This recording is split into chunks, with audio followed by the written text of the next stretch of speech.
తూర్పు గోదావరి జిల్లాలో ప్రసూతి మరణాల నివారణతో పాటు గర్భిణీలు, బాలింతలు, చిన్నారుల ఆరోగ్య పరిరక్షణకు ప్రత్యేక చర్యలు చేపట్టాలని జిల్లా కలెక్టర్ కీర్తి చేకూరి అధికారులను ఆదేశించారు.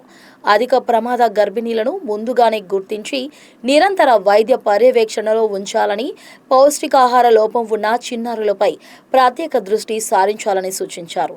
రాజమహేంద్రవరం, బొమ్మూరు కలెక్టరేట్లో వైద్య, ఆరోగ్య, ఐసిడిఎస్ శాఖల అధికారులతో నిర్వహించిన సమీక్ష సమావేశంలో కలెక్టర్ కీర్తి చేకూరి పలు కీలక ఆదేశాలు జారీ చేశారు. ప్రతి పిహెచ్సి పరిధిలో ప్రసవానికి సమీపంలో ఉన్న గర్భిణీల పూర్తి వివరాలు అందుబాటులో ఉండాలని, వారి ఆరోగ్య పరిస్థితిని ఎప్పటికప్పుడు పర్యవేక్షించాలని స్పష్టం చేశారు. వైద్యాధికారులు, అంగన్వాడీ సూపర్వైజర్లు, సిడిపిఓలు ప్రతి 2 వారాలకు ఒకసారి సమావేశమై గర్భిణీల ఆరోగ్యం, ప్రసవ తేదీలు, అధిక ప్రమాద గర్భిణీల వివరాలను సమీక్షించాలని ఆదేశించారు.